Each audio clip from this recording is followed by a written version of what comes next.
Hello students, welcome to my YouTube channel Sahaj classes. तो जैसे हम एस्टेट टीजीटी साइंस के पीवाईक्यू डिस्कस कर रहे हैं, तो 2018 वाला, इसके अलावा जो 17 है करके आ चुके हैं। आप चाहो तो चैनल पे जाके देख सकते हो, प्लेलिस्ट बनी हुई है। क्वेश्चन 1 में हमसे क्या पूछा गया है, the magnetic field at the centre of circular coil of radius R and carrying a current I is B. जो मैग्नेटिक फील्ड है ना, एक कोयल है जिसका सेंटर है, जो जिसका सर्कुलर सेंटर है, उस पे मैग्नेटिक फील्ड है, उसकी जो वो कितना है हमारे पास बी है, उसमें करंट कितना है आई है, उसकी रेडियस कितनी है आर है। तो हमें बताना what is the magnetic field at distance X root 3 R from the centre. तो अगर हमने इतना डिस्टेंस लिया है सेंटर से, तो वहां पे जो हमारा वो हो जाएगा on the axis of the coil, जो मैग्नेटिक फील्ड है वो क्या रहेगा। तो आपको ये वाला फॉर्मूले, दो फॉर्मूले पता होना चाहिए कि जब हमारे पास सेंटर पे मैग्नेटिक फील्ड होता है तो हमारा फॉर्मूला ये रहता है, और एक्सिस पे हमारा मैग्नेटिक फील्ड रहता है तो ये वाला फॉर्मूला हमारे पास रहता है। यहाँ पे जो एक्स होता है ना, वो डिस्टेंस हो जाता है कि कितना डिस्टेंस हमारे पास रहेगा। ठीक है, तो यहाँ पे देखो, ये हमारा सेंटर का फॉर्मूला है, B is equal to mu naught I by 2r। और ये हमारे पास रहेगा जो यहाँ पे जो एक्सिस पे है, तो mu naught I pi R square 4 pi, और ये हो जाएगा आर स्क्वायर बाई प्लस में एक्स स्क्वायर की पावर 3/2। अब हमारे को एक्स की प्लेस पे क्या दिया गया है, अंडर रूट 3/r। तो अंडर रूट 3/r हमने यहाँ पे रखा, अंडर रूट 3/r। तो ये वाली चीजें सेम रहेंगी, mu naught I 4 pi pi R square. और यहाँ पे देखो, यहाँ पे अगर मैं इसको सोल्व करके दिखाऊं, आप यहाँ पे देखो दिखा रखा है मैंने, अंडर रूट 3 का हम जब स्केयर करेंगे तो वो क्या आएगा, अंडर रूट 3 से ये 3 कैंसिल हो जाएगा स्केयर वाला, और यहाँ पे एक बचेगा 3, और आर का स्केयर करेंगे तो 3r स्केयर, और 3r स्केयर में एक ये r जोड़ेंगे तो वो हो जाएगा 4r स्केयर। और इसके जब हम 3/2 करेंगे तो यहाँ पे क्या हो जाएगा, देखो इसको ऐसे नहीं कर सकते, हमें ये कैसे लिखना पड़ेगा, हमने 2r और पूरे की स्केयर, उसके बाद हम इसको कैंसिल करेंगे तो यहाँ पे हमें बचा 2r की क्यूब। तो क्या हो जाएगा, 2 2 जा 4 2 जा 8 और r की क्यूब। अब यहाँ पे 8r की क्यूब आया, तो यहाँ पे 2 है, यहाँ पे 3 है, तो यहाँ पे कैंसिल होके हमारे पास एक r बचा, बस यही चीज हमने लिखी है। तो बी डैश क्या हो गया, 2 म्यू नॉट आई, और उसके बाद 4 पाई एज इट इज है, और यहाँ पे पाई, और ये आर स्क्वायर जा चुका है क्योंकि नीचे से कैंसिल हो गया, यहाँ पे आया आर, और 8 आया क्योंकि 2 का क्यूब हमने किया तो 8 आया। उसके बाद यहाँ पे देखो, यहाँ पे हम करेंगे तो यहाँ पे देखो, पाई से पाई कैंसिल हो जाएगा, 2 2 जा 4 हो जाएगा, तो ये क्या बचा हमारे पास, म्यू नोट आई 2, और यहाँ पे क्या हो गया 8 आर। तो यहाँ पे हमने देखो, ये वाली जो म्यू नोट आई और 2 आर है ना, ये किसके इक्वल है, ये बी के इक्वल है। तो बी डैश किसके इक्वल आया, नया वाला जो बी आया हमारा एक्सिस पे, तो वो कितना आया, बी बाई 8 आया। तो ऐसे करके आपने करना था, ऑप्शन 4 हमारा करेक्ट हो जाएगा। ऐसे आपने इसको सोल्व करना था। उसके बाद question 2, a stone is dropped from a balloon going up with a uniform velocity of 5 metre per second. एक स्टोन, एक बैलून है ना, वो ऊपर की साइड जा रहा है, और वहां से हमने एक पत्थर को फेंका है, उसकी जो स्पीड रहेगी वो 5 मीटर पर सेकेंड रहेगी।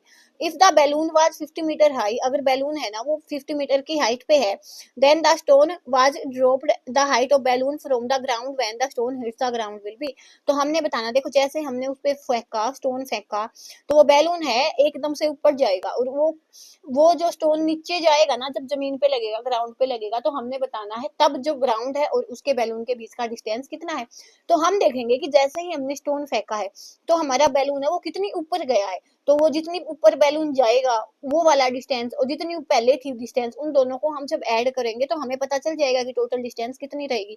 तो यहाँ पे देखो, हमारे पास दिया गया है कि 50 मीटर हाइट है, इसकी 50 मीटर हाइट है हमारे पास, और यहाँ पे क्या है, हाँ 50 मीटर हमारे पास हाइट दी गई है, और इसकी स्पीड दी गई है, जो हमारे पास u की वैल्यू है वो 5 मीटर पर सेकंड दी गई है। यहाँ से हम टाइम की वैल्यू निकालेंगे, टाइम से फिर हम वापस से क्या निकालेंगे, डिस्प्लेसमेंट निकालेंगे कि बैलून का कितना डिस्प्लेसमेंट हुआ है। तो वो जितना बैलून का देखो, जैसे यहाँ पे मैं बताऊँ एक बार, जैसे स्टोन फेंका हमने, तो पहले हमारा बैलून यहाँ था, यहाँ पे गया, तो यहाँ पे ये वाला डिस्प्लेसमेंट निकालने के लिए हमें टाइम चाहिए। टाइम क्यों चाहिए, स्पीड है हमारे पास, और डिस्टेंस किसके इक्वल होता है, स्पीड मल्टीप्लाई टाइम। अब हमारे पास स्पीड है, टाइम आ जाएगा, तो यहाँ से डिस्टेंस आ जाएगा, उस इस डिस्टेंस को जोड़ देंगे तो टोटल डिस्टेंस आ जाएगा। तो अब यहाँ पे देखो, जो स्टोन है ना वो ऊपर से नीचे की साइड फेंका गया, तो जो ये डिस्टेंस रहेगा वो हम क्या लेंगे, नेगेटिव लेंगे। ये रहेगी आपकी third equation of motion, S is equal to U T plus में हाफ एट स्क्वायर। तो एस की वैल्यू आई माइनस के 50, क्यों ली, क्योंकि बैलून से जो स्टोन है वो ऊपर से नीचे की साइड फेंका गया है। यू की वैल्यू 5 मीटर पर सेकंड है, टी की वैल्यू हमने निकालनी है, माइनस में 1/2, एक्सीलरेशन की वैल्यू 10 होती है, टी की वैल्यू स्क्वायर। टी स्क्र हो गया, तो ये कैंसिल हुआ, तो ये आया माइनस के 50, 5t माइनस में 5t स्क्र, ओवरऑल में हमने 5 से डिवाइड किया तो ये आया 10, ये आया t और यहाँ पे आया माइनस के t स्क्र। तो हमने इक्वेशन बनाई, क्वाड्रेटिक इक्वेशन हमारे पास ये आई। अब इसके आपको सोल्यूशन कर निकालने आने चाहिए, जो t की वैल्यू आएगी वहां से हम डिस्प्लेसमेंट निकाल लेंगे, इस डिस्टेंस में वो वाली डिस्प्लेसमेंट हम ऐड करेंगे तो हमारे पास टोटल डिस्टेंस आ जाएगा। ये देखो, ये वाली हमारे पास इक्वेशन है, ये मैंने लिखा हुआ है कि कैसे हम इसको सॉल्व करते हैं। तो इसको हम मैथ में कंपेयर करते हैं a x square plus b x plus c से। तो यहाँ पे ए की वैल्यू क्या होती है, जो भी हमारे पास जो स्क्र वाला का कोफिशिएंट होता है तो 1 आई, बी में जो एक्स का कोफिशिएंट होता है मीन्स यहाँ पे टी दिया गया है तो टी का जो कोफिशिएंट तो -1 आई, सी की वैल्यू -10 आई। तो डी क्या होता है यहाँ पे बी स्क्र -4ac, तो -1 का स्क्र किया, माइनस में 4, ए की वैल्यू क्या है 1 है, सी की वैल्यू -10 है। तो यहाँ से क्या आया 1 + 40, 41 हमारे पास डी की वैल्यू आ गई। अब यहाँ में हमने जो वैल्यू है ना, ये अल्फा बीटा क्यों लिखा है, यहाँ पे हमें रूट्स ऑफ इक्वेशन निकालते हैं, तो यहाँ पे हमारे पास टाइम आएगा, ये टाइम की टर्म में आएगा। तो यहाँ पे देखो क्या फॉर्मूला होता है, माइनस के B plus minus under root B स्क्र -4ac बाई में 2a। तो यहाँ पे वैल्यूज हमारे पास सारी हैं, तो माइनस का 1 है और माइनस का बी लेना तो ये 1 हो जाएगा। उसके बाद एक बार हम प्लस करेंगे यहाँ पे और अंडर रूट में ये वाली वैल्यू 41 आई है, डिवाइड बाई 2, ए की वैल्यू 1 है, एक बार माइनस करेंगे। अब हमारे पास जो टाइम है वो माइनस में तो हो नहीं सकता, तो ये वाली वैल्यू रहेगी। तो जब आप इसको सोल्व करोगे तो ये किसके इक्वल आएगा, 3.1 सेकंड के इक्वल, 3.7 सेकंड के इक्वल आएगा। टाइम आ गया, अब हम डिस्टेंस निकाल देंगे। कैसे, स्पीड क्या होती है, डिस्टेंस बाई टाइम। तो डिस्टेंस निकालना तो क्या हो जाएगा, स्पीड मल्टीप्लाई टाइम। स्पीड हमारे पास 5 है, टाइम हमारे पास 3.7 सेकंड है, मल्टीप्लाई करेंगे तो 18.5 मीटर यहाँ पे डिस्प्लेसमेंट आई है कि कितनी बैलून की डिस्प्लेसमेंट हुई है। तो ये वाला डिस्टेंस और जितनी बैलून की डिस्प्लेसमेंट हुई है तो टोटल डिस्टेंस वही हो जाएगा। तो टोटल पहले कितने पे था बैलून, 50 मीटर की हाइट पे था, डिस्प्लेसमेंट कितनी हुई 18.5 की, तो टोटल जोड़ेंगे तो कितना आया 68.5। तो हमारा जो ऑप्शन 3 है वो करेक्ट हो जाएगा। उसके बाद question 3, A nucleus is present in, इनमें से न्यूक्लियस किस में प्रेजेंट होता है, अमीबा में होता है, माइकोप्लाज्मा में नहीं होता, बैक्टीरिया में नहीं होता, ब्लू ग्रीन एल्गे में नहीं होता। उसके बाद question 4, phenetic classification is based on, जो ये फेनेटिक जो क्लासिफिकेशन होता है वो किस पे डिपेंड होता है, वो होता है observable characteristics of existing organism. जो ऑर्गेनिज्म होते हैं ना उनकी जो कैरेक्टरिस्टिक जो हम ऑब्जर्व करते हैं उनके बेस पे क्या होता है, फेनेटिक क्लासिफिकेशन होता है। तो ऑप्शन 1 हमारा करेक्ट हो जाएगा। उसके बाद question 5, read assertion and reason and select correct option. यहाँ पे हमें असर्शन दिया गया, रीजन दिया गया और हमें इसकी ऑप्शन सही बताना है। यहाँ पे देखो असर्शन क्या है, termites and ants are social insects. जो टर्माइट होते हैं और जो एंड्स होती हैं वो सोशल इंसेक्ट होती हैं। तो ये बात सही है कि दोनों ही क्या होते हैं, सोशल इंसेक्ट होते हैं। Both establish fungus garden in their nest to feed on fungus. दोनों के दोनों क्या करते हैं, वो अपने जो घोंसले होते हैं, नेस्ट होते हैं, वहां पे क्या करते हैं, क्या एस्टेब्लिश करते हैं, फंगस। तो ये वाली बात भी सही है, लेकिन ये देखो ये भी सही है, ये भी सही है, लेकिन वो फंगस एस्टेब्लिश करते हैं, इसकी वजह से तो सोशल इंसेक्ट नहीं है ना। वो तो ये अलग चीज हो गई, ये अलग चीज हो गई। तो हमारे पास असर्शन भी सही है, रीजन भी सही है, लेकिन ये इसकी एक्सप्लेनेशन नहीं दे रहा। तो यहाँ पे देखो both A and R true and R is correct explanation of A, नहीं गलत है। क्यों, क्योंकि फंगस एस्टेब्लिश करने की वजह से थोड़ी ना इधर सोशल इंसेक्ट होते हैं। उसके बाद सेकंड ऑप्शन है both A and R true but R is not the correct explanation of A. तो दूसरे वाला जो ऑप्शन है वो सही हो जाएगा क्वेश्चन 5 का। उसके बाद question 6, which of following has least value of packing efficiency. इनमें से किसकी जो पैकिंग एफिशिएंसी होती है उस सबसे कम होती है। तो हमारे पास बीसीसी की होती है ऑलमोस्ट 68%, एफसीसी की होती है 74 और सी जो ये हेक्सागोनल वाली होती है ये भी 74 होती है और ये हमारे पास 58 या 59 के आसपास होती है। तो हमारा जो ऑप्शन 4 है वो करेक्ट हो जाएगा सबसे। ये भी आपका सॉलिड स्टेट से क्वेश्चन आया है। उसके बाद question 7, the moon would depart from the gravitational field of earth. जो मून है ना वो क्या करेगा, अर्थ का जो भी ग्रेविटेशनल फोर्स है उससे डिपार्ट, देखो ये अर्थ है और इसका कुछ ना कुछ मून पे ग्रेविटेशनल फोर्स है, तो ये बोल रहे हैं कि वो डिपार्ट कर जाएगा जब उसका जो ग्रेविटेशनल फोर्स है, जब इससे इससे जो डिपार्ट कर जाएगा, वो जब उसका ग्रेविटेशनल फोर्स है वो कितना, मतलब यहाँ से डिपार्ट कर जाएगा, ठीक है, इतना हमने देखा पहले। तो हमें बताना है कि उसकी स्पीड है वो कितनी इंक्रीज हुई होगी जब उसने डिपार्टेशन वहां से किया है। तो यहाँ पे देखो दो चीजें आपको बतानी चाहिए, एक तो जो ऑर्बिटल की वेलोसिटी है जिसमें जो सन है वो था, एक एस्केप वेलोसिटी कितना उसको एस्केप होने के लिए वहां से चाहिएगा। तो यहाँ पे हमारे पास एस्केप वेलोसिटी का फॉर्मूला होता है √2gm/r, ऑर्बिटल वेलोसिटी का फॉर्मूला होता है √gm/r। तो यहाँ पे देखो इस √gm/r के प्लेस पे हम v नोट लिख सकते हैं, तो वी किसके इक्वल हो गया, √2v नोट। परसेंटेज इंक्रीज हम कैसे निकालते हैं, final minus initial divide by initial multiply में 100। तो यहाँ पे हमारे पास एस्केप वेलोसिटी कितनी है, √2 v0, माइनस में v0 रहेगा, डिवाइड बाय जो पहले थी v0, मल्टीप्लाई में 100। तो √2 की वैल्यू क्या होती है, 1.414 v0, और यहाँ पे हो जाएगा ये v0 100। तो यहाँ पे ऊपर हमने v0 कॉमन लिया, तो ये हो जाएगा 1.414 माइनस 1, और यहाँ पे v0 से v0 कैंसिल, मल्टीप्लाई में 100। तो वही इसमें से 1 जाएगा तो हो जाएगा 0.414। जब हम इसके मल्टीप्लाई में 100 करेंगे तो ये हो जाएगा 41.4%, जो हमारा ऑप्शन 3 है वो करेक्ट हो जाएगा। उसके बाद question 8, the antiseptic action of Dettol is due to. जो एंटीसेप्टिक एक्शन होता है ना इसका, डिटोल का, वो किसकी वजह से होता है, वो होता है क्लोरोजिनोल। तो ऑप्शन 2 हमारा करेक्ट हो जाएगा। उसके बाद question 9, which of following is an example of a higher plant. Higher plant का एग्जांपल इनमें से कौन सा होता है, होस्टेल प्लांट नहीं होता, लिचेन पिज्जा एफिड्रा होता है ना, उस वो होता है। तो ऑप्शन 4 हमारा करेक्ट हो जाएगा। उसके बाद question 10, the endosperm in gymnosperm is. जो एंडोस्पर्म होते हैं ना जाइमोस्पर्म में, वो क्या होते हैं, वो होते हैं हैप्लॉइड। तो ऑप्शन डी हमारा करेक्ट हो जाएगा। उसके बाद क्वेश्चन 11, द कंपाउंड 1,2-ब्यूटाडाइन हैज। जो हमारे जो वहां पे 1,2-ब्यूटाडाइन आपने बनाना आना चाहिए पहला। But means number of carbon क्या है, 4 है, और 1 और 2 पे डबल बॉन्ड है, 1 और 1 2, यहाँ पे देखो 1 और 2 पे डबल बॉन्ड है, तो 1 2 3 4, तो 1 2 पे डबल बॉन्ड है, तो यहाँ पे इसकी वैलेंसी कंप्लीट करो एक बार। तो यहाँ पे हमने देखा, तो यहाँ पे देखो ये वाली जो हमारी कार्बन है वो 1 और 2 कैसी हाइब्रिडाइज्ड है, यहाँ पे 2 ही बॉन्ड हो गए ना इसके 4। तो ये वाली 1 2 3 sp2 हाइब्रिडाइज्ड है, ये वाली 1 और 2 sp हाइब्रिडाइज्ड है, ये वाली 1 2 3 sp2 है, और ये वाली sp3 है। तो sp हाइब्रिडाइजेशन भी है इसमें, sp2 भी है, sp3 भी है।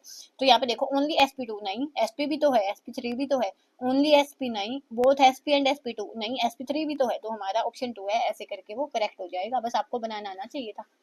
उसके बाद in linear simple harmonic motion of a particle at the extreme position of particle.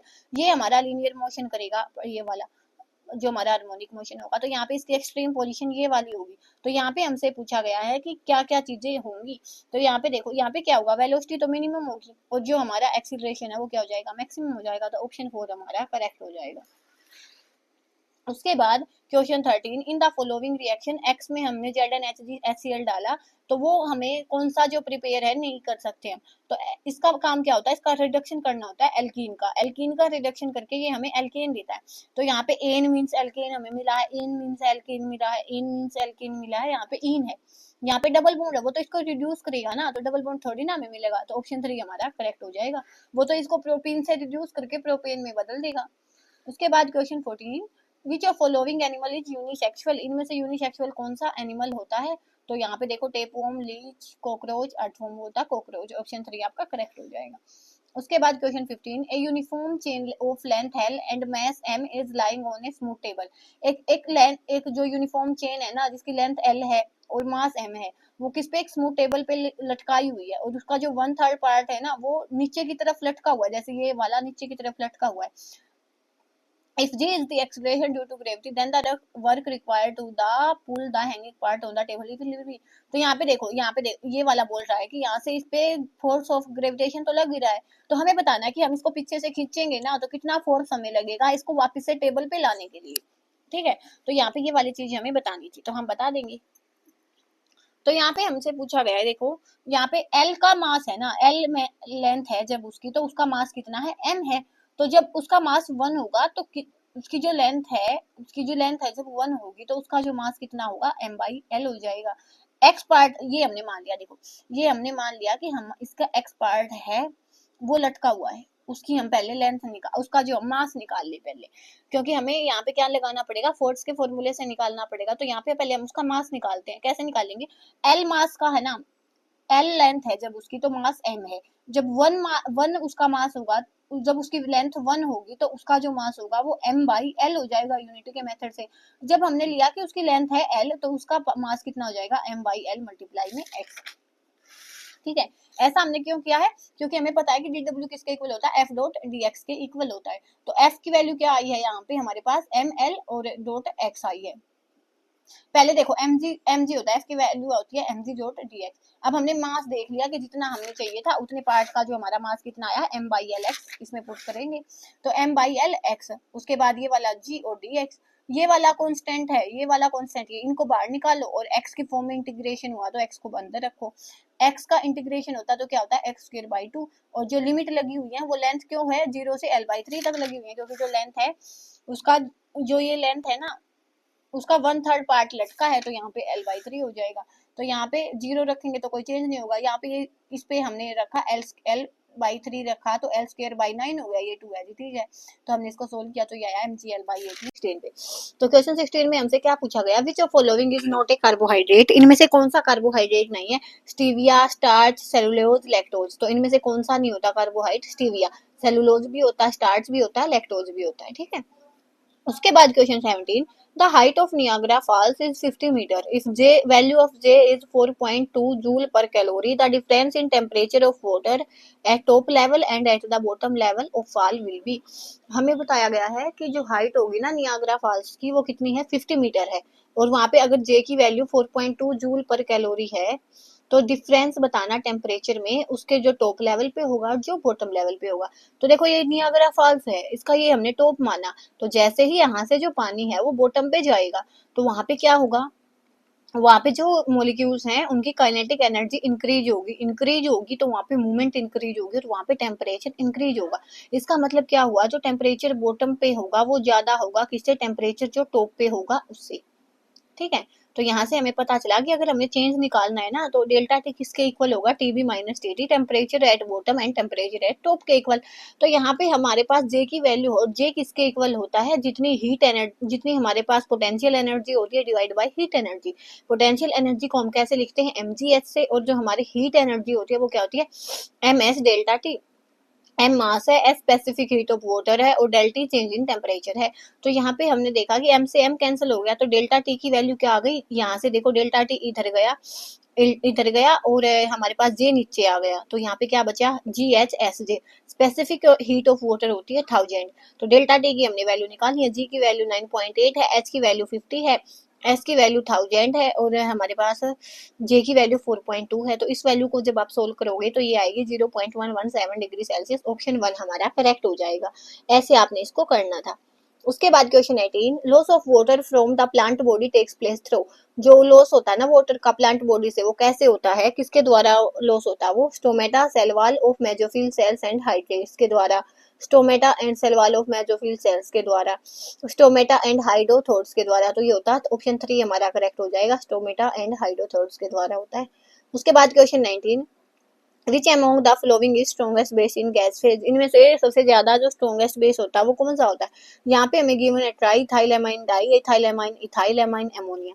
तो देखो एमोनिया लिखो, सबसे पहले होता है NH3। अब ट्राई इथाइल में क्या होता है कि सारे एमोनिया बदल के यहाँ पे सारे इथाइल ग्रुप लग जाएं। डाई इथाइल में 2 H जाएंगे और 2 इथाइल ग्रुप लगेंगे, इथाइल एमाइन में 1 H जाएगा, 1 इथाइल ग्रुप लगेगा। तो हमें बताना बेस बताना, तो बेस कैसे बताएंगे, जितने ज्यादा उसके पास लोन पेयर होंगे इतनी इजीली वो डोनेट करेगा, इतनी जितनी ज्यादा इलेक्ट्रॉन डेंसिटी होगी इतनी इजीली वो उसको डोनेट करेगा, उतना ही अच्छा वो बेस होगा। तो यहाँ पे देखो C2H5 होता है, ये एल्काइल जो ग्रुप होता है इनका प्लस आई इफेक्ट होता है। तो यहाँ पे 3 प्लस आई इफेक्ट है, वो नाइट्रोजन पे इलेक्ट्रॉन डेंसिटी को इंक्रीज कर रही है। तो सबसे अच्छा जो बेस रहेगा हमारा रहेगा ट्राईइथाइलेमाइन, तो ऑप्शन 1 हमारा करेक्ट हो जाएगा। उसके बाद question 20, a bullet is fired from a gun, the force on bullet is given by F is equal to 600 minus में 210 की वो पावर 5 टी, और where F is in newton and T is in seconds. एक bullet है वो gun से fire की गई है तो वहां पे फोर्स ये वाला गिवन है, फोर्स की जो यूनिट होंगी वो न्यूटन है, टाइम की जो यूनिट होगी वो सेकंड्स है। The force on bullet is reduce to zero, कि जब हम उसका बुलेट पे जो फोर्स है उसको जीरो रिड्यूस कर देते हैं as soon as it leaves the barrel, जैसे ही वो बंदूक में से निकलती है ना तो उसका जो फोर्स है वो जीरो हो जाता है। तो हमें बताना इम्पल्स, इम्पल्स क्या होता है F into change in time, force into change in time होता है हमारे पास इम्पल्स। अब यहाँ पे देखो हमें टाइम की वैल्यू चाहिए, हमें टाइम की वैल्यू कैसे निकलेगी, जैसे इन्होंने क्या बोला कि जैसे ही जो गन है वो बैरल से निकलेगी ना, वो जो बुलेट है तो हमारा फोर्स वो जीरो हो जाएगा। तो अगर यहाँ पे हम जीरो को रख दें यहाँ पे तो ये इधर आएगा, तो ऐसे हमारे पास टाइम की वैल्यू आ जाएगी। तो अब चलते हैं आगे। तो जैसे हमारे पास ये वाली वैल्यू हमने जीरो के इक्वल रखी तो हमारे पास ये आया 600 इक्वल टू 210 की पावर 5 टी, तो ये कटा तो यहाँ पे 310 की पावर 5, तो इसको जब आप सोल्व करोगे तो ये हो जाएगा 3 मल्टीप्लाई 10 की पावर -3 सेकेंड। टाइम आ गया, इम्पल्स होती है F इंटू डी टी, तो यहाँ पे इंटीग्रेशन करेंगे 0 से t तक का, ये होगा 600 माइनस में ये एफ की वैल्यू है, ये डी टी, और इंटीग्रेशन में क्या होता है, सिंपल हमारे पास यहाँ पे टी लग जाएगा और यहाँ पे टी स्क्र बाई 2 हो गया। अब हमें upper limit minus lower limit होती है, जैसे एग्जांपल के लिए यहाँ पे हमारे पास कोई भी एक्स है, यहाँ पे इसकी अपर लिमिट ए है, लोअर लिमिट 0 है, तो यहाँ पे हमारे पास एक बार ए होगा, माइनस में लोअर लिमिट करनी है तो एक्स के प्लेस पे 0, तो ए ही आ जाएगा। 0 में लोअर लिमिट का कोई चेंज में वो इतना ज्यादा इफेक्ट नहीं पड़ेगा अगर सबके साथ जो कॉन्स्टेंट है वो लगा है। जैसे एग्जाम्पल के लिए यहाँ पे बताऊं मैं, देखो यहाँ पे हमने ऊपर लिमिट रखा तो 600 मल्टीप्लाई में 3 इंटू 10 की पावर -3, माइनस में 2 इंटू 10 की पावर 5 और टी स्क्र बाई 2, टी की वैल्यू टी की जगह पे 3 मल्टीप्लाई में 10 की पावर -3 का square divide by T 2, minus में लोअर लिमिट करनी है तो यहाँ पे 0 से मल्टीप्लाई होगी तो ये 0 हो जाएगा, और यहाँ पे 0 का स्क्वायर होगा तो ये 0 हो जाएगा, तो हमारे पास ये वाली वैल्यू है ओवरऑल ये बच के आएगी। तो जब आप इसको सोल्व करोगे तो 1.8 माइनस 0.9 0.9 न्यूटन सेकेंड आ जाएगा, तो हमारा ऑप्शन 2 है वो करेक्ट हो जाएगा। ऐसे आपने इसको करना था। क्वेश्चन 21 फॉर द रिएक्शन, ये वाली रिएक्शन हमें दी गई है, इसका डेल्टा एच ये दिया गया है -45 की calorie, which one of the following statement is correct, इनमें से कौन सी स्टेटमेंट है वो करेक्ट रहेगी। तो देखो फर्स्ट क्या है, the reaction is favoured by the addition of inert gas at constant pressure, तो अगर कांस्टेंट प्रेशर है तो रिएक्शन पे कोई इफेक्ट ही नहीं होगा। तो यहाँ पे देखो सबसे पहली बात, यहाँ पे डेल्टा एच है ना वो नेगेटिव दिया गया, तो इसका मतलब क्या कि जो हमारी रिएक्शन होगी वो एक्सोथर्मिक होगी। एक्सोथर्मिक क्या होता है कि अगर हमें ए से बी मिला तो वहां पे हमें हीट मिलेगी साथ में, तो कांस्टेंट प्रेशर पे तो कोई इफेक्ट होगा नहीं। The reaction is favoured by increase in temperature, अगर हम टेम्परेचर बढ़ाएंगे ना तो हीट बढ़ेगी तो जो रिएक्शन है वो बैकवर्ड चली जाएगी। ले चैटलर प्रिंसिपल में हमें बताया गया होता है। The reaction is favoured by the increase of pressure, हाँ जब हम प्रेशर बढ़ाएंगे तो जो हमारी रिएक्शन है वो फॉरवर्ड जाएगी, तो ये हमारा ऑप्शन 3 करेक्ट हो जाएगा। The reaction is favoured by condition नहीं, तीनों कंडीशन तो नहीं लागू होंगे, ओनली ऑप्शन 3 है वो करेक्ट है। Question 22 spermatids are transformed into spermatozoa by the process of, जो स्पर्मेटिड होते हैं वो स्पर्मेटोजोआ में किस प्रोसेस के द्वारा चेंज होते हैं, तो वो होते हैं स्पर्मियोजेनेसिस, ऑप्शन 2 हमारा करेक्ट हो जाएगा। उसके बाद question 23 read assertion and reason and select correct option, इसमें हमें असर्शन दिया गया है, रीजन दिया गया है, करेक्ट ऑप्शन हमें बताना है। तो all members of bee society are diploid except the drones, जितने भी मेंबर होते हैं बी सोसाइटी के वो क्या होते हैं, डाइप्लॉयड होते हैं, किसको छोड़ के, ड्रोन्स को छोड़ के, तो ये बात सही है। ड्रोन्स आर प्रोड्यूस्ड पार्थिनोजेनेटिकली, जो ड्रोन्स होते हैं वो पार्थिनोजेनेटिकली प्रोड्यूस होते हैं, इसीलिए क्या होते हैं वो डाइप्लॉयड होते हैं। ड्रोन्स डाइप्लॉयड नहीं होते, बाकी सारे मेंबर्स से वो अलग क्यों होते हैं, क्योंकि वो पार्थिनोजेनेटिकली प्रोड्यूस होते हैं। तो ये वाली बात भी सही है, ये भी सही है कि असर्शन भी सही है और रीजन उसकी एक्सप्लेनेशन भी सही है। तो हमारा ऑप्शन 2 देखो both A and R are true but R is the not correct, यहाँ तो लिखा हुआ कि करेक्ट एक्सप्लेनेशन नहीं है, लेकिन हमें तो करेक्ट चाहिए। Both A and R true and R is the correct explanation of A, तो हमारा ऑप्शन 1 है वो करेक्ट हो जाएगा। उसके बाद question 24 deforestation does not result in, deforestation की वजह से इनमें से क्या नहीं होता, decrease in rainfall, increase in soil erosion, increase in ground water level, increase in earth temperature. तो देखो डिफोरेस्टेशन होता है पेड़ काटना, तो पेड़ काटेंगे ना तो बारिश तो कम होएगी, बचपन से सुनते आ रहे हैं हम ये। तो डिक्रीज इन रेनफॉल, तो डिफोरेस्टेशन इसको तो रिजल्ट करेगा। इंक्रीज इन सॉइल इरोजन, तो सॉइल इरोजन भी ज्यादा होगा अगर पेड़ काटेंगे तो वहां पे। Increase in ground water level, तो अगर हमने पेड़ काटा है तो वाटर ग्राउंड का वाटर लेवल वो डिक्रीज होगा, इंक्रीज नहीं होगा। इंक्रीज इन अर्थ टेम्परेचर, हाँ पेड़ काटने से जो टेम्परेचर ऑफ अर्थ है वो इंक्रीज हो जाएगा, जो हम ग्लोबल वार्मिंग में भी पढ़ते हैं। उसके बाद question 25 when an inductor L and a resistance R in series are connected across a 12 volt 50 hertz supply, एक इंडक्टर एल है एक रेजिस्टेंस आर है, उनको सीरीज में कनेक्ट किया गया इतने वोल्ट के साथ और इतनी जो उसकी फ्रीक्वेंसी है, करंट उसमें 0.5 एम्पियर रहेगा, तो हमें बताना current different in phase from applied voltage, जो करंट है ना वो इतने एंगल से अप्लाइड वोल्टेज से डिफरेंट होता है, तो value of R will be, R की वैल्यू हमें बतानी है। तो यहाँ पे हमारे पास ये वाला फॉर्मूला होता है Z square R square plus XL square, तो यहाँ पे एक्सएल की वैल्यू ले आएंगे हम, जेड की वैल्यू ले आएंगे और इसमें डाल देंगे, आर की वैल्यू आ जाएगी। तो जो हमारा जेड होता है ना उसको हम एक टाइप का वो बोलते हैं रेजिस्टेंस या तो इम्पिडेंस। इम्पिडेंस भी हम एक टाइप का रेजिस्टेंस कैसे, जैसे हमारा वो ओहम्स लॉ बोलता है कि V is equal to I R, तो यहाँ से हमें अगर आर की वैल्यू बनानी है तो वो क्या आएगी V by I, it mean क्या कि ऊपर वोल्ट आएगा नीचे एम्पियर आएगा, वही चीज जिसमें दी गई है ई बाई आई। तो वोल्टेज कितनी दी गई है 12 वोल्ट, करंट कितना दिया गया 0.5 एम्पियर, तो जेड की वैल्यू आई 24।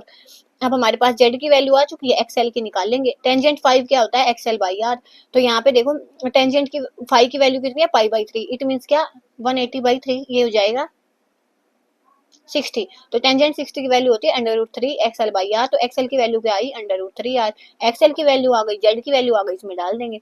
जेड के प्लेस पे 24 का स्क्वायर आर स्क्वायर, XL के प्लेस पे √3 आर का स्क्वायर। तो ये 24 मल्टीप्लाई 24, ये आर स्क्वायर और 3 आर स्क्वायर, तो ये हो जाएगा 4 आर स्क्वायर। तो यहाँ से इसको कैंसिल किया तो 6, और यहाँ से इसको 2 2 का पेयर बनाया क्योंकि बाहर निकालना, तो यहाँ से एक 6 बाहर आया, यहाँ से 2, तो 12 ओम आ जाएगा। ऑप्शन 4 हमारा करेक्ट हो जाएगा। उसके बाद question 26, the correct sequence of number of carbon atom present in compressed natural gas, diesel और पेट्रोल। इनमें से सबसे जो कम नंबर होते हैं कार्बन आइटम के, वो तो कंप्रेस्ड नेचुरल गैस में होते हैं, तो ए सबसे लास्ट में आएगा। तो ए हमारा ऑप्शन ए की में लास्ट में है, तो ऑप्शन बी 2 हमारा करेक्ट हो जाएगा। मैक्सिमम डीजल में होंगे, फिर पेट्रोल में, और उसके बाद कंप्रेस्ड नेचुरल गैस में। तो option question 26 option 2 is right. उसके बाद question 27, which of following are the application of common salt. इनमें से कॉमन साल्ट की एप्लीकेशन कौन सी होती है। It is used as preservative, इसको हम प्रिजर्वेटिव के जैसे यूज करते हैं, सही बात है। It is use for manufacture of any metal and Cl2 by electrolysis in molten state. ये जो है वो एनी मेटल के मैन्युफैक्चर में यूज किया जाता है और Cl2 के इलेक्ट्रोलाइसिस के प्रोसेस में, तो ये बात भी सही है। It is use for manufacture of caustic soda, NaOH के प्रोडक्शन में यूज किया जाता है, सही बात है। It is use for manufacturing baking soda and washing soda by Solvay process. तो यहाँ पे ये बेकिंग सोडा और वॉशिंग सोडा की मैन्युफैक्चरिंग में यूज किया जाता है सोलवे प्रोसेस के द्वारा, ये भी सही है। तो चारों ही स्टेटमेंट सही है, तो क्वेश्चन 27 ऑप्शन 4 इज राइट। उसके बाद question 28, the compound in which cation is iso electronic with anion. तो देखो कैटायन और एनायन के इलेक्ट्रॉन है वो आइसो मीन सेम होने चाहिए। तो यहाँ पे हमने देखा कि Na इतना छोटा है, I इतना बड़ा है, तो यहाँ पे तो इनके इलेक्ट्रॉन एक जैसे हो ही नहीं सकते। यहाँ पे सीजियम बड़ा, फ्लोरीन छोटा नहीं हो सकते। Na प्लस Cl में देखा तो Na प्लस में 10 इलेक्ट्रॉन, Cl में 18, तो ये वाला भी नहीं। अब K2 देखो, K2 कैसे होता है, K प्लस के जैसे एग्जिस्ट होता है, और ये S2 नेगेटिव के जैसे। तो यहाँ पे पोटासियम है, यहाँ पे यहाँ से हमारे पास इसका जो एटॉमिक नंबर होता है वो 19 होता है, और यहाँ पे एक इलेक्ट्रॉन इसका गया, तो वहां पे कितना बचा, यहाँ पे 18 इलेक्ट्रॉन बचे। S2 नेगेटिव है, S का नंबर है 16, और 2 यहाँ से नेगेटिव चार्ज की वजह से आए तो 18, तो दोनों में 18 है। ऑप्शन 3 हमारा करेक्ट हो जाएगा। उसके बाद question 29, the seeds of which of following plants are not dispersed by wind. इनमें से किस प्लांट के जो सीड्स हैं वो विंड के द्वारा डिस्पर्स नहीं किए जा सकते। तो इसके कैलोट्रोपिस के किए जा सकते हैं, कॉटन के, ड्रमस्टिक के किए जा सकते हैं, कोकोनट के नहीं किए जा सकते। क्वेश्चन 29 ऑप्शन 3 हमारा राइट हो जाएगा। उसके बाद आज की वीडियो का last question, question 30, in frog heart there are cardiac muscle which consist of fibre card. जो फ्रॉग हार्ट होना ना, वहाँ पे कार्डियक मसल होती हैं जिनमें फाइबर होता है, उसको हम क्या बोलते हैं, परकिंजे फाइबर। तो ऑप्शन 1 हमारा करेक्ट हो जाएगा। क्वेश्चन 31 में हमसे क्या पूछा गया है, the actual weight of a person is mg। एक आदमी है, उसका एक्चुअल वेट है वो mg है। When the lift is moving uniformly in upward direction. जब वो लिफ्ट है वो अपवर्ड डायरेक्शन में मूव हो रही है, then apparent weight of the person in lift will be. तो जो पर्सन वहाँ पे लिफ्ट में है ना, उसका अपेरेंट वेट क्या होगा। तो यहाँ पे देखो, अगर हमारा जो पर्सन है वो, अगर हमारी लिफ्ट है वो अपवर्ड डायरेक्शन में मूव करेगी, तो वहां पे हम एक्सीलरेशन को जोड़ते हैं, और जब हमारी लिफ्ट है वो डाउनवर्ड डायरेक्शन में जो जाती है, तो हम वहां पे एक्सीलरेशन को सब्सट्रैक्ट करते हैं।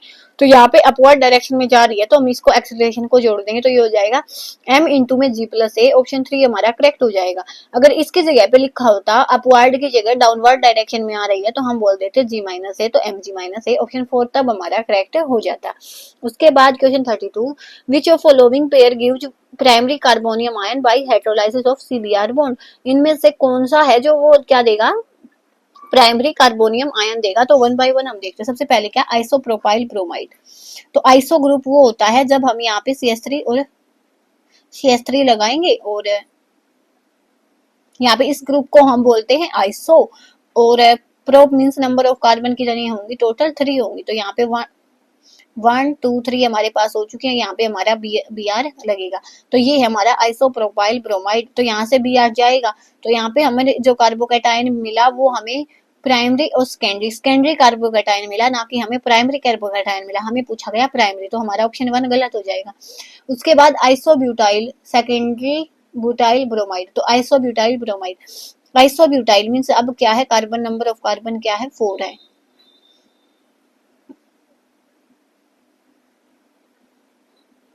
यहाँ पे देखो आइसो है, और है हमारे पास नंबर ऑफ कार्बन कितनी है, 4 है।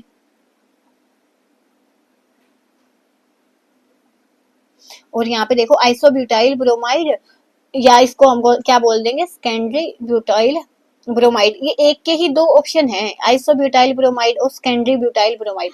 तो आइसोब्यूटाइल ब्रोमाइड हमने बनाया ना, तो यहाँ पे देखो आइसोब्यूटाइल ब्रोमाइड ये वाला हो जाएगा हमारा 1 2 3 4 ब्यूट हो गया और Br हो गया। तो यहाँ पे हमारे पास ठीक है, हमें प्राइमरी कार्बोकैटायन मिल गया, लेकिन यहाँ पे देखो सेकेंडरी बोला गया, तो ये वाला ऑप्शन भी हमारा गलत हो जाएगा। उसके बाद हम थर्ड वाला देखते हैं, नियोपेंटाइल ब्रोमाइड और आइसोब्यूटाइल ब्रोमाइड। तो यहाँ पे देखो आइसोब्यूटाइल ब्रोमाइड तो हमने ये देख लिया कि यहाँ से तो हमें प्राइमरी मिलेगा। अब हम नियोपेंटाइल और देख लेते हैं। नियो में होता है जब हमारे कार्बन पे ऐसे 3 ग्रुप लगे होते हैं, पेंट है तो 1 2 3 4 हो चुका, OCH2 Br।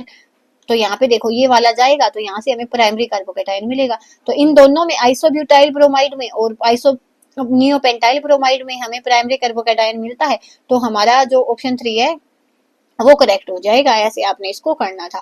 उसके बाद question 33, match list 1 and list 2 and select the correct answer by using the codes given below the list. तो यहाँ पे एक लिस्ट 1 है, एक लिस्ट 2 है। आपको यहाँ पे केमिकल सब्सटेंस दिए गए हैं, यहाँ पे इनकी एप्लीकेशन दी गई है, तो हमने 1 को 2 के साथ मैच करना है।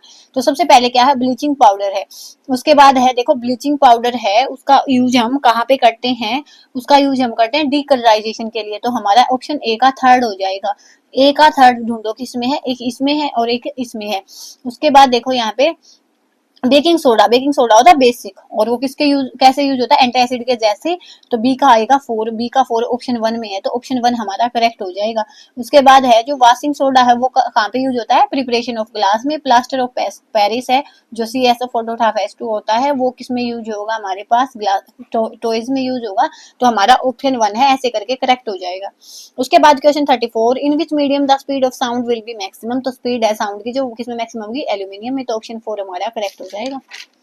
उसके बाद question 35, a if alpha beta and gamma are the coefficient of linear area and volume expansion of solid cube. Alpha beta gamma है वो कोफिशिएंट है किसके, लीनियर के एरिया और वॉल्यूम एक्सपेंशन के एक सॉलिड क्यूब में। तो रिलेशन हमें बताना है अल्फा बीटा गामा के बीच में। तो यहाँ पे देखो ये वाली रिलेशन है ना, ये पता होनी चाहिए आपको कि बीटा 2 अल्फा के इक्वल होता है, गामा 3 अल्फा के इक्वल होता है। तो यहाँ पे एक के कोफिशिएंट हम अल्फा दोनों में है, तो अल्फा के कोफिशिएंट को इक्वल बना ले तो हम इक्वेट कर पाएंगे यहाँ पे। तो यहाँ पे हमने 3 से मल्टीप्लाई किया तो क्या आया, 3 beta is equal to 6 alpha. यहाँ से 2 से किया तो 2 gamma is equal to 6 alpha. अब हम इन दोनों को इक्वेट कर देंगे तो वो क्या हो जाएगा, 6 अल्फा 3 बीटा 2 गामा के इक्वल है। तो ऑप्शन 1 हमारा करेक्ट हो जाएगा। उसके बाद question 36, which of following is diamagnetic. तो यहाँ पे देखो ये वाला बॉन्ड ऑर्डर के हिसाब से हमारा निकलेगा। ये वाला टॉपिक मैंने अच्छे से एक्सप्लेन किया, अलग से एक्सप्लेन किया, क्योंकि बहुत बार पूछा जाता है, कभी बॉन्ड ऑर्डर पूछ लेते, कभी पैरामैग्नेटिक, कभी डायमैग्नेटिक। तो यहाँ पे बस मैं जो ऑप्शन सही है ना उसका दिखाऊंगी, बाकी आप अपने आप देखोगे। Option 4 O2 2 negative. तो देखो एक O2 2 नेगेटिव है, तो यहाँ पे ऑक्सीजन है, ऑक्सीजन है, 2 ऑक्सीजन है हमारे पास। तो कैसे कॉन्फ़िगरेशन होगा इसका, 1s2 2s2 2p4, और यहाँ पे 1s2 2s2 2p4। लेकिन यहाँ पे देखो 2 नेगेटिव है, 2 नेगेटिव मीन्स यहाँ पे 2 इलेक्ट्रॉन है वो और ऐड होंगी, वो हम एक ऑक्सीजन में कर लेंगे, कौन सी भी ऑक्सीजन में। तो हमने मान लिया कि हम इसमें कर लेते हैं। तो यहाँ पे हमारे O2 नेगेटिव होने की वजह से क्या हो गया, 2p6 हो गया। अब इनको छोड़ दो, ये वाले हैं वो हमारे कंप्लीटली फील्ड है, तो हम पी का बना के देखेंगे ऑर्बिटल। तो यहाँ पे हमने बनाया पी का, और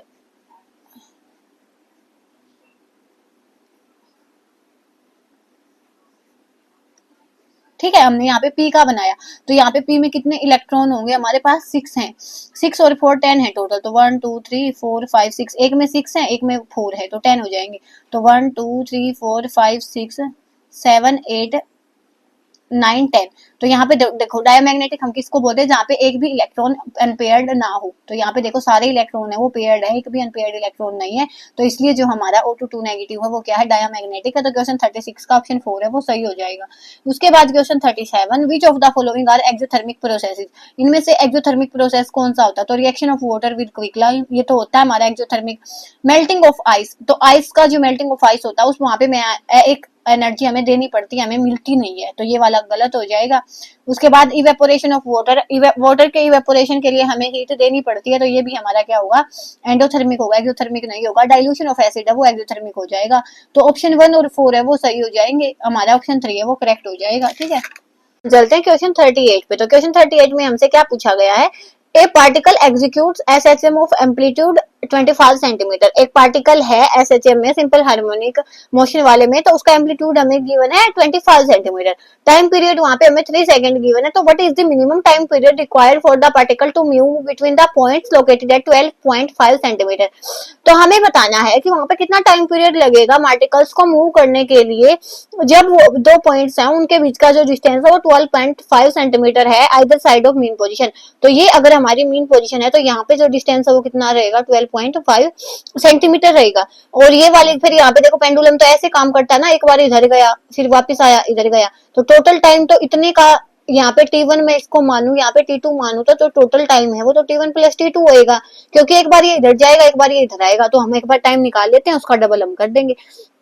वैल्यू जो जो गिवन है वो लिख लो। ए की वैल्यू 25 सेंटीमीटर गिवन है, एम्पलीट्यूड की टाइम पीरियड 3 सेकंड हमारे पास गिवन है, और वाई की वैल्यू हमारे पास कितनी गिवन है, 12.5 सेंटीमीटर। तो अब लिखो y क्या होता है साइन ओमेगा टी, और ओमेगा क्या हो जाता है हमारा 2 पाई वी, तो ओमेगा हमारा 2 पाई वी है। यहाँ पे तो ओमेगा की जगह पे हमने क्या वैल्यू पुट करी, 2 पाई बाई टी। तो यहाँ पे हमने साइन की वैल्यू क्या आ गई, यहाँ पे साइन ओमेगा टी था और ओमेगा के प्लेस पे हमने रखा 2 पाई बाई टी। तो यहाँ पे कैपिटल टी और स्मॉल टी है, इसका थोड़ा सा ध्यान रखना। तो ये हो जाएगा 2 पाई बाई टी। यहाँ पे टाइम पीरियड हमें देखो, ये वाई की वैल्यू हमें क्या गिवन है, 12.5 सेंटीमीटर हमें गिवन है। उसके बाद यहाँ पे ए की वैल्यू 25 है, साइन ओमेगा के प्लेस पे 2 पाई बाई 3, और टाइम की वैल्यू हमें कितनी गिवन है, 3। ये वाला जो टाइम है ना, ये बड़े वाला टाइम पीरियड है, इसकी वैल्यू हमें गिवन है 3 सेकंड, और इस वाले टी की वैल्यू हमने निकालनी है। तो ये हो जाएगा 12.5 है, इसको हम काटेंगे तो ये हो जाएगा 0.5 इससे 25 से, और 0.5 को 5/10 लिख सकते हैं, तो 1/2 हो जाएगा is equal to sine 2 by 3 T. तो यहाँ से ये क्या हो जाएगा, 1/2 को हम क्या लिख सकते हैं, साइन पाई बाई 6, क्योंकि ये साइन 45 की वैल्यू होती है, तो साइन पाई बाई 6 लिखा, साइन से साइन कैंसिल हुआ, तो पाई बाई 6 किसके इक्वल आया, 2 पाई बाई 3 टी। तो पाई से पाई कैंसिल, 3 2 जा, और टी की वैल्यू क्या आ गई हमारे पास यहाँ पे 1/4 सेकंड आ गई। लेकिन यहाँ तो एक तरफ का डिस्टेंस आया ना, तो टोटल डिस्टेंस हमें बताना है, तो यहाँ पे इसको हम ऐड करेंगे 1/4 प्लस में 1/4, तो हो जाएगा 2 1/4, तो ये आ जाएगा 1/2 और 0.5 सेकंड हमारा आंसर आएगा, ऑप्शन 2 हमारा करेक्ट हो जाएगा। उसके बाद question 39, fractional distillation method is used for purification of liquid when there is a, जो फ्रैक्शनल डिस्टिलेशन मेथड होता है वो किसके लिए यूज किया जाता है, small difference less than 25 degree Celsius in their boiling point, की जब उनके बॉइलिंग पॉइंट का डिफरेंस है वो लेस देन 25 डिग्री सेल्सियस हो। सही बात है, no difference in their boiling point, तो कैसे हम उसको अलग करेंगे अगर उनके बीच में कोई डिफरेंस ही नहीं है।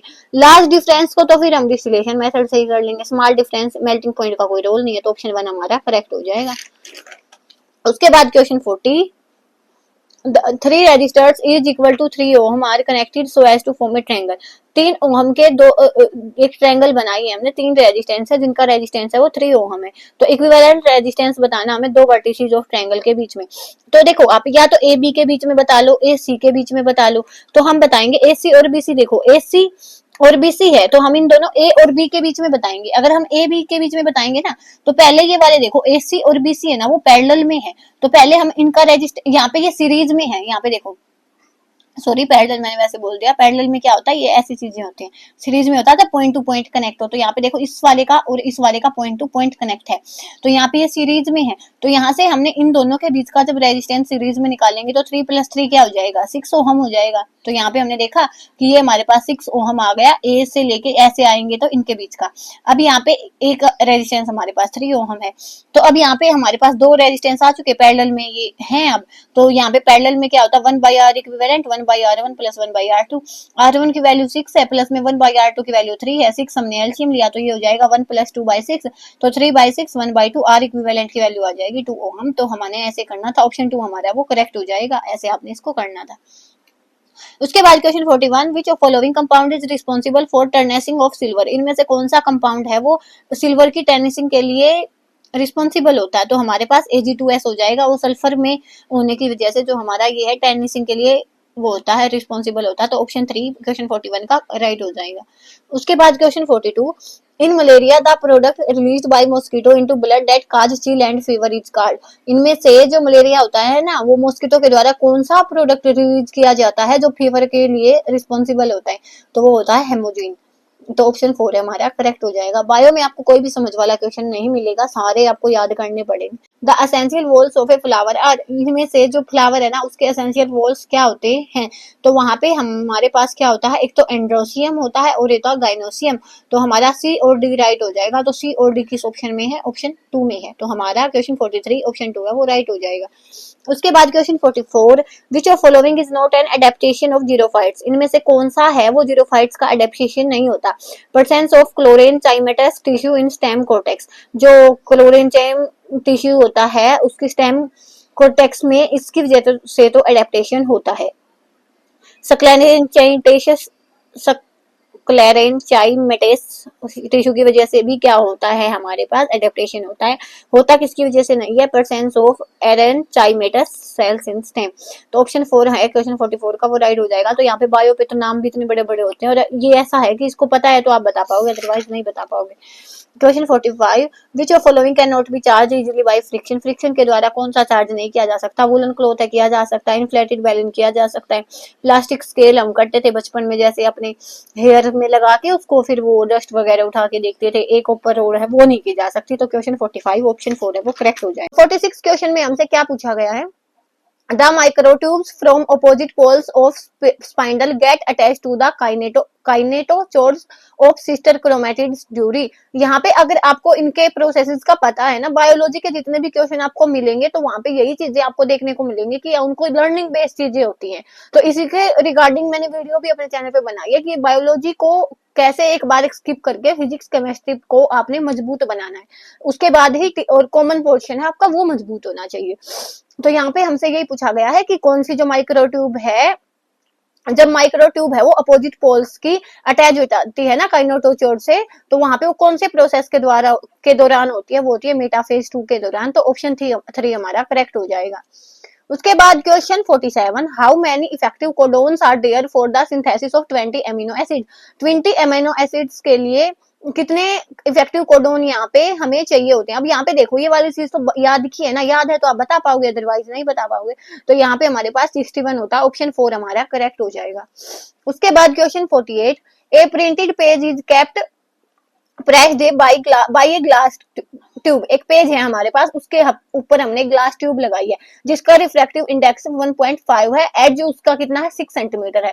By what amount will be the printed letters appears to be shifted when viewed from top. तो जैसे हमने पहले हमारा ये पेज है उस पे ग्लास लगाया और ऊपर से हम देखेंगे ना, तो ये हमसे पूछा गया कि हमारे जो लेटर्स हैं वो हमें कितनी शिफ्ट दिखाई देगी वहां पे। तो हमारे पास रिफ्रैक्टिव इंडेक्स का फॉर्मूला क्या होता है, real depth divide by apparent depth. यहाँ पे हमारे पास क्या है, उसकी जो यहाँ पे रियल डेप्थ है जितनी उसकी एज लेंथ है वो हमें दी गई है, वो कितनी है 6 सेंटीमीटर है। तो यहाँ पे 6 बाई में अपेरेंट को हमने मान लिया y से, और ये रिफ्लेक्टिव इंडेक्स की वैल्यू है 1.5। तो यहाँ से हमारे पास जो हमारी अपेरेंट डेप्थ निकल के आई है वो कितनी आई है, 4 निकल के आई है। यहाँ पे देखो रियल डेप्थ है उसकी 6 और अपेरेंट डेप्थ है 4, हमें बताना है शिफ्ट कितना हुआ होगा। तो शिफ्ट कितना हुआ होगा, 6 माइनस 4 हो जाएगा 2 सेंटीमीटर। रियल में से अपेरेंट को घटा देंगे तो वहीं से हमें पता चलेगा ना कितना शिफ्ट हुआ है उसमें। तो हमारे पास 2 सेंटीमीटर है, वो इसका आंसर आ जाएगा, ऑप्शन 2 हमारा करेक्ट हो जाएगा। उसके बाद question 49, match list 1 with list 2 and select the correct answer by using the codes given below the list. यहाँ पे लिस्ट 1 में हमें दिए गए हैं, लिस्ट 2 में हमें दिए गए हैं, यहाँ पे हमें पॉलीमर दिए गए, यहाँ पे हमें बताना है इसके जो यहाँ पे मोनोमर दिए गए हैं और यहाँ पे हमें बताना कौन से पॉलीमर की यूनिट होगी। तो हम देखते हैं इनको 1 बाय 1। तो जो हमारा क्लोरो इथेन होता है वो किसका होता है, जो हमारा क्लोरो इथेन होता है वो होता है पीवीसी का, पॉलीविनाइल क्लोराइड का।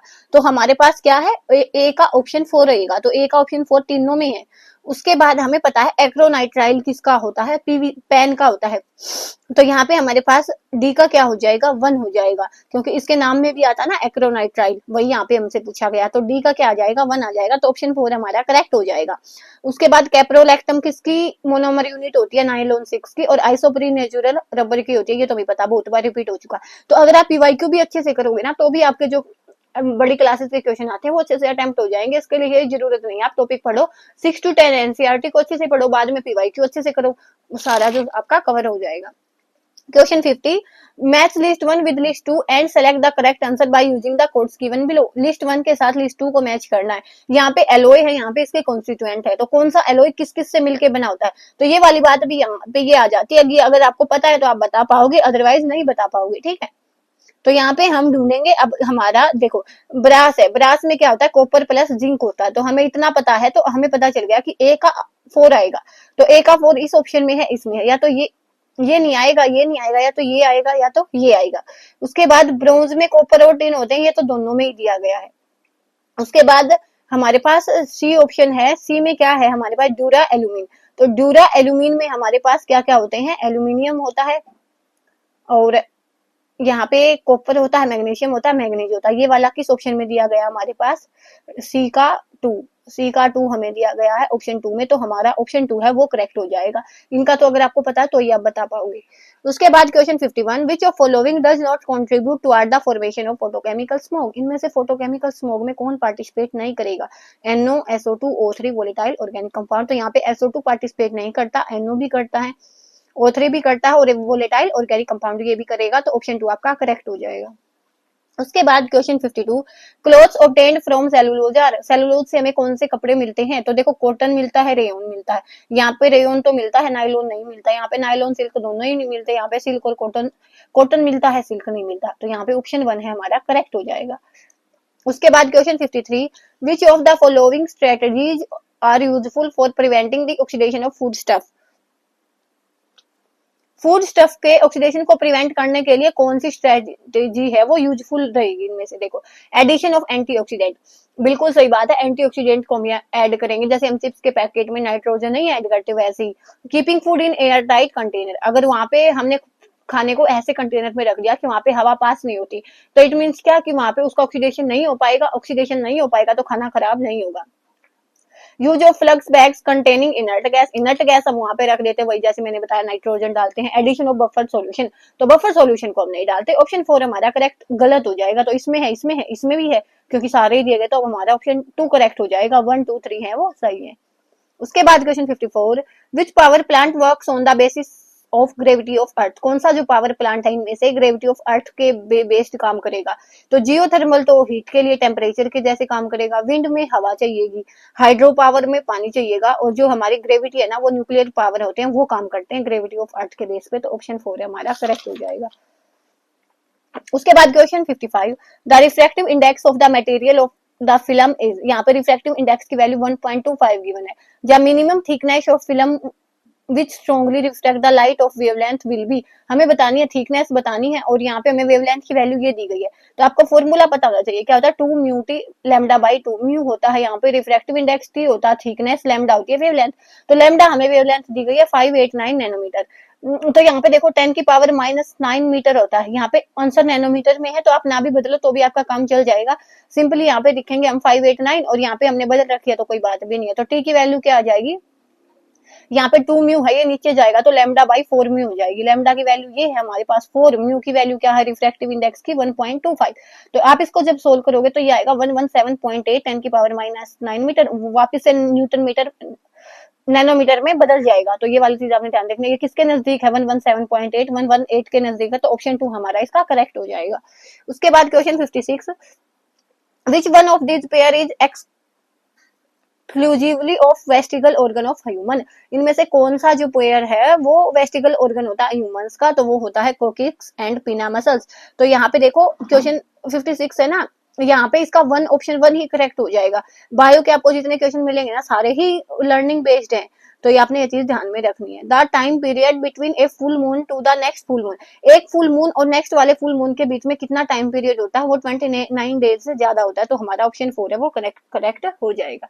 उसके बाद question 58, which of following alkene will give the same product when treated with the same HBr in presence and absence of peroxide। तो यहाँ पे देखो क्या पूछा गया है हमसे कि HBr का एडिशन करना है, एक बार तो परसेंस में, पेरोक्साइड के एक बार एब्सेंस में। तो यहाँ पे आपको ये पता होना चाहिए कि पेरोक्साइड डालने से होता क्या है। अगर हमारे पास एब्सेंस है इसकी पेरोक्साइड की, तो वहां पे क्या होता है हमारे पास मार्कोनी रूल लगता है, और अगर हमारे पास इसकी परसेंस है तो वहां पे हमारे पास एंटी मार्कोनी रूल लगता है। क्या डिफरेंस होता है इनमें, जैसे हमारे पास कोई भी एल्कीन है तो यहाँ पे अगर हमारा जो हेलोजन हुआ ना, इसमें इसमें क्या होता है, हेलोजन है वो वहां पे कनेक्ट होता है जहां पे लेस हाइड्रोजन है, और हाइड्रोजन वहां पे कनेक्ट होता है जहां पे मोर हाइड्रोजन है। ये ऐसे आप इसको समझ सकते हो। अगर हमारे पास वहां पे क्या हो जाता है, परसेंस है पेरोक्साइड की, तो वहां पे क्या होगा, ये चीजें उल्टी हो जाएंगी। हेलोजन है वो कहाँ ऐड होगा, वो ऐसी साइड में ऐड होगा जहां पे मोर हाइड्रोजन है, और हमारी जो हाइड्रोजन है वो ऐसी जगह पे ऐड होगी लेस हाइड्रोजन। जस्ट इसका जो अपोजिट होता है वो होता है हमारे पास पेरोक्साइड की प्रेजेंस में। तो हमें बताना कौन सी ऐसी एल्कीन होगी जहां से हमें सेम प्रोडक्ट मिले। तो देखो ब्यूट टू इन को हम देखें, 1 2 3 4, तो 4 कार्बन हो जाएंगी, और 2 पे क्या है, इन है। बाकी इसकी जो वैलेंसी है उनको कंप्लीट करो। तो यहाँ पे देखो इस एल्कीन में जब हमने एडिशन किया HBr का, एक बार तो हमने पेरोक्साइड लिया है, एक बार है सिंपल HBr लिया। तो यहाँ पे देखो इस साइड एल्कीन है ना, यहाँ पे दोनों साइड ही एक एक H है, तो कोई यहाँ पे H डालो, यहाँ पे Br डालो, दोनों की सेम केस में हमारे पास सेम नियम लगेगा। तो यहाँ पे H हमने यहाँ पे डाला, और चाहे चाहे जो H है हमारा इधर, Br है वो इधर लगा लो, दोनों केस में हमारा जो प्रोडक्ट रहेगा वो सेम रहेगा। तो यहाँ पे ये वाली चीज इस एल्कीन में ही पॉसिबल है, तो इसीलिए हमारा ऑप्शन 2 करेक्ट हो जाएगा। तो बाकी जो भी एल्कीन है उनमें आपको अलग अलग प्रोडक्ट है वो देखने को मिलेंगे, तो ऐसा हमने बताना था जिसमें सेम प्रोडक्ट मिले। 2 हीटर्स आर मार्क, तो यहाँ पे हमारा ऑप्शन 2 है ना वो करेक्ट हो जाएगा। Question 59, 2 heaters are marked 200 volt and 300 watt, and दूसरा हीटर है उसकी जो वोल्टेज है वो 200 है और पावर है 600 वाट। हमें बताना है अगर वो हीटर है ना कनेक्टेड इन सीरीज, सीरीज में कनेक्ट है, और जो कॉम्बिनेशन है वो कितने का है, 200 वोल्ट का है सप्लाई का, तो हमें बताना कि कौन सा ऑप्शन है वो सही होगा। तो क्या पूछा गया है, both the heater will produce same heat produce करेंगे, 600 वोल्ट वाला ज्यादा करेगा, 300 वोल्ट वाला ज्यादा करेगा। तो इट मीन्स क्या कि यहाँ पे हमने निकालनी है हीट। हीट हम कैसे निकालेंगे वो हमने देखना है। तो देखो हीट हम कैसे निकालेंगे, हमारे पास हीट का फॉर्मूला होता है I2R1। तो हमारे पास पहले हमारे R1 की वैल्यू निकालनी पड़ेगी, R2 की निकालनी पड़ेगी, और I की वैल्यू निकालनी पड़ेगी। सीरीज में हमारे पास क्या होता है, करंट सेम होता है, तो I की वैल्यू हमें निकालनी पड़ेगी टोटल वोल्टेज के अकॉर्डिंग, और R1 की वैल्यू निकालो, R2 की वैल्यू निकालो, उसके बाद I की निकलेगी, तो यहाँ पे हीट देख लेंगे हम। तो फर्स्ट वाला जो हीटर है उसमें वोल्टेज दी गई है 200 वोल्ट, पावर दी गई है 300 वाट। यहाँ से हमारे पास रेजिस्टेंस का फॉर्मूला क्या होता है in terms of power, V square by P। तो यहाँ पे V का स्क्वायर मीन्स 200 का स्क्वायर, बाई में P मीन्स 300। तो यहाँ पे 200 मल्टीप्लाई 200, 20 से 20 कैंसिल, तो ये हो जाएगा 400 बाई 3 ओम। अब हमारे पास सेकंड के लिए जो वोल्टेज है वो 200 वोल्ट है, पावर है वो 600 वाट है। तो ऐसे ही हमने किया 200 मल्टीप्लाई 200 डिवाइड बाई 600, तो 20 से 20 कैंसिल, 2 3 जा, तो ये हो जाएगा 200 बाई 3 ओम। तो एक रेजिस्टेंस ये आ गया, एक ये आ गया, टोटल रेजिस्टेंस हम निकालेंगे तो इनको जोड़ देंगे सीरीज में, तो सीधा जोड़ते हैं R1 प्लस R2 करके। तो 400 बाई 3 प्लस में 200 बाई 3, एलसीएम लिया 3, तो ये हो जाएगा 600 बाई 3 से कैंसिल होगा, तो 200 ओहम हमारे पास ये निकल के आ जाएगा। ठीक है, उसके बाद आई निकालो। ओहम्स लॉ क्या कहता है, V is equal to I R, तो आई आएगा V बाई आर। V की वैल्यू हमारे पास 200 वोल्ट दी गई है कॉम्बिनेशन की, आर हमने निकाल लिया, तो 1 एम्पियर हमारी आ जाएगी करंट की वैल्यू। अब हीट निकाल देंगे, I2R1 और I2R2। आई का तो स्केयर करो तो 1 ही वैल्यू है, उसके बाद R1 क्या है 400 बाई 3, R2 क्या है 200 बाई 3। तो यहाँ पे ये हीट आई, यहाँ पे ये हीट आई, तो कौन सी हीट ज्यादा है, 1 वाली ज्यादा है। तो हम बताएंगे जो हीटर है हमारा 300 वाट वाला वो ज्यादा हीट प्रोड्यूस करेगा, तो ऑप्शन 3 हमारा करेक्ट हो जाएगा। ऐसे आपने इसको करना था। उसके बाद आज की वीडियो का लास्ट क्वेश्चन और टीजीटी साइंस के साथ हमारा कंप्लीट हो जाएगा। तो question 60, A thin glass prism of refractive index produces a deviation of 4 degree. एक थिन ग्लास प्रिज्म है वो क्या करेगा, डेविएशन दिखाएगा कितने एंगल का, 4 डिग्री का। स्मॉल एंगल पे इंसिडेंट होगी, what will be the deviation of same incident ray same prism if immersed in the water of the reflective index 4/3। तो यहाँ पे देखो पहले हमसे क्या पूछा गया, यहाँ पे हमें पहले क्या बताया गया कि एक थिन ग्लास प्रिज्म है उसका रिफ्रैक्टिव इंडेक्स 1.5 है, वहां पे एंगल ऑफ डेविएशन दिया गया 4 डिग्री। तो अगर हमने उसको पानी में डबो दिया जिसका रिफ्रैक्टिव इंडेक्स हमारे पास 4/3 है, तो हमें बताना वहां पे ये वाली चीज क्या होगी, एंगल ऑफ डेविएशन। तो हमें बताना चाहिए जो एंगल ऑफ प्रिज्म है ना वो चेंज नहीं होता, तो पहले हम एंगल ऑफ प्रिज्म की वैल्यू निकालेंगे, उसके बाद इमर्शन वाला निकाल देंगे। तो ये वैल्यू गिवन है हमें, म्यू की वैल्यू 1.5 और एंगल ऑफ डेविएशन की 4 डिग्री, और एंगल ऑफ डेविएशन का फॉर्मूला होता है म्यू माइनस 1a। तो यहाँ से हम a की वैल्यू निकाल लेंगे, एंगल ऑफ डेविएशन 4 है, म्यू की वैल्यू 1.5 है, -1 और a 4 डिवाइड बाई 0.5, तो ये हो जाएगा 40/5। और 8 आ जाएगा हमारे पास। तो ए की वैल्यू हमारे पास आ गई 8। जब हमने इमर्स किया तो यहाँ पे हम क्या करेंगे, ये वाला फॉर्मूला यहाँ पे हमारे पास रिलेटिव आ जाएगा, फॉर्मूला तो सेम ही है और एंगल ऑफ प्रिज्म है वो चेंज नहीं होगा, तो म्यू आर -1 और ए की वैल्यू हम निकाल चुके हैं। म्यू आर का मतलब क्या है कि रिफ्रैक्टिव इंडेक्स होगा ग्लास का, किसके रिस्पेक्ट में, वाटर की रिस्पेक्ट में। तो glass with respect to water -1 और यहाँ पे 8, ग्लास का हमें दिया गया 1.8 और 1.5 और वाटर का है 4/3। तो यहाँ पे इसको जब आप सोल्व करोगे देखो 1.4 और यहाँ पे 4 है और ऊपर हमारे पास 3 आया, तो इसके लिए 0 हो जाएगी, तो ये हो जाएगा 45/40 और माइनस में 1। यहाँ पे हमने एलसीएम लिया इसका, तो ये हो जाएगा 45 - 40/40, तो 5/40। तो यहाँ पे ये हो जाएगा 5 1/8 और 8 से 8 कैंसिल, 1 डिग्री आ जाएगा। तो हमारा ऑप्शन 1 है वो करेक्ट हो जाएगा। ऐसे आपने इसको करना था। इसी के साथ जो हमारा ऐसे टीजीटी साइंस है जितने भी पीवाईक्यू थे उसके 17 18 19 20 21 22 23 वो कंप्लीट हो जाते हैं। इसकी पीडीएफ है, जैसे कि हमारी वीडियो सारी अपलोड हो जाएंगी मैं आपको प्रोवाइड करवा दूंगी इसकी पीडीएफ बना के। तब तक के लिए धन्यवाद। Thanks for watching my video.